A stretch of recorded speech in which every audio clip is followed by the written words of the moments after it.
നിത്യജ്യോതിഷം എന്ന പ്രതിദിന പങ്ക്തിയിലേക്ക് എല്ലാവർക്കും സ്വാഗതം. ഇന്ന് 2025 ആണ്ട് ജൂൺ മാസം 16-ാം തീയതി തിങ്കളാഴ്ചയാണ്. ഇന്നത്തെ കലിദിന സംഖ്യ 18,72,377. ഇന്ന് കൊല്ലവർഷം 1200-ാം ആണ്ട് മിഥുനമാസം 2-ാം തീയതിയാണ്.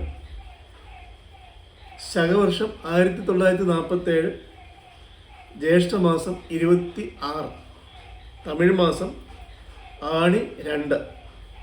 ഇന്നത്തെ നക്ഷത്രം അവിട്ടമാണ്. ഇന്നത്തെ തിഥി കൃഷ്ണപക്ഷ പഞ്ചമി.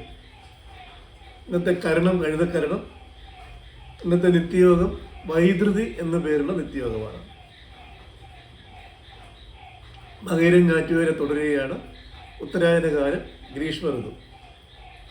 ഇന്നത്തെ സൂര്യോദയം തിരുവനന്തപുരം നഗരത്തിൽ 6 മണി കഴിഞ്ഞ് 8 മിനിറ്റും ഇന്നത്തെ സൂര്യാസ്തമയം വൈകുന്നേരം 6 മണി കഴിഞ്ഞ് 37 മിനിറ്റിനുമാണ്. ഇന്നത്തെ രാഹുകാലം നോക്കാം. രാവിലെ 7 മണി 41 മിനിറ്റ് മുതൽ 9 മണി 15 മിനിറ്റ് വരെയാണ് ഇന്നത്തെ രാഹുകാലം. നമ്മൾ കലണ്ടറിൽ നോക്കുകയാണെന്നുണ്ടെങ്കിൽ തിങ്കളാഴ്ചത്തെ രാഹുകാലം എന്ന് പറയുന്നത് 7:30 തൊട്ട് 9 വരെ ആയിരിക്കും. പക്ഷെ അത് സൂക്ഷ്മപ്പെടുത്തിയ രാഹുകാലമല്ല. ഇപ്പോൾ പറഞ്ഞതാണ് ശരിക്കുള്ള രാഹുകാലം. ഗുളികകാലം ഉച്ചയ്ക്ക് 1:56 മുതൽ ഉച്ചയ്ക്ക് 3:30 വരെയാണ്. ഇന്ന് സൂര്യോദയമായതിനാൽ സൂര്യോദയ സമയത്ത് കാലഹോര ചന്ദ്രൻ്റെ ആയിരിക്കും. ചന്ദ്രൻ്റെ 1 മണിക്കൂർ കാലഹോര കഴിഞ്ഞതിന് ശേഷം ബാക്കിയുള്ള ഗ്രഹങ്ങൾ ഓരോ മണിക്കൂർ ഇടവിട്ട് ഹോരയുടെ ആധിപത്യം വഹിക്കുന്നതായിരിക്കും. ഇന്ന് ചന്ദ്രാഷ്ടമം മിഥുനക്കൂറുകാർക്കാണ്. മിഥുനക്കൂർ എന്ന് പറയുമ്പോൾ മകരത്തിൻ്റെ അവസാനത്തെ 30 നാഴിക, തിരുവാതിര, ഉണർന്നത്തിൻ്റെ ആദ്യത്തെ 3/4 ഭാഗം, അതായത് 45 നാഴിക. ഈ നക്ഷത്രത്തിൽ ജനിച്ചിട്ടുള്ളവർക്ക് ഇന്ന് ചന്ദ്രാഷ്ടമമാണ്. ശുഭകാര്യങ്ങൾ വർജിക്കുക. ഇന്ന് സൂര്യോദയ സമയത്തെ ഗ്രഹനില നോക്കാം. മേടത്തിൽ ശുക്രൻ, മിഥുനത്തിൽ സൂര്യൻ, ബുധൻ, ഗുരു, ചിങ്ങത്തിൽ ചൊവ്വയും കേതുവും, തുലാത്തിൽ ഗുളികൻ, മകരത്തിൽ ചന്ദ്രൻ, കുംഭത്തിൽ രാഹു, മീനത്തിൽ ശനി.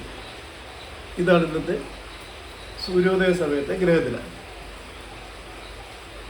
അടുത്തതായിട്ട് നമുക്ക് ശനിഗ്രഹത്തിനെ കൊണ്ട് ചിന്തിക്കേണ്ട കാര്യങ്ങൾ എന്തൊക്കെയാണെന്ന് നോക്കാം.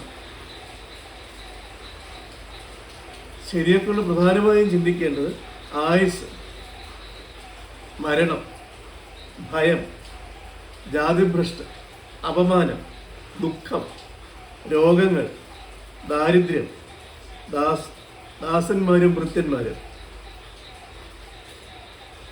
നീചന്മാർ, നീചകർമ്മങ്ങൾ, മടി, നീചസേവം,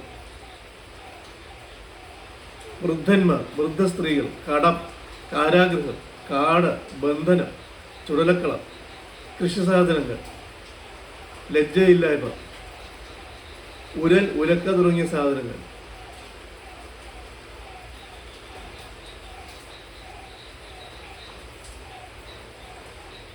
അതല്ലാതെ ദേവതകളെ നോക്കുമ്പോൾ വേട്ടയ്ക്കൊരു മകൻ, ശാസ്താവ്, ചാത്തന്മാർ, ഭൂതപ്രേത പിശാചുക്കൾ, ഇവയെല്ലാം ശരിയെ കൊണ്ട് ചിന്തിക്കണം. ഇന്നത്തെ നിത്യജ്യോതിഷം ഇവിടെ അവസാനിക്കുന്നു. എല്ലാ ദിവസവും അതാത് ദിവസത്തെ പഞ്ചാംഗ വിഷയങ്ങളും മുഹൂർത്ത വിഷയങ്ങളുമായിട്ട് തുടരുന്നതായിരിക്കും. എല്ലാവരുടെയും സഹകരണം പ്രതീക്ഷിക്കുന്നു. നന്ദി, നമസ്കാരം.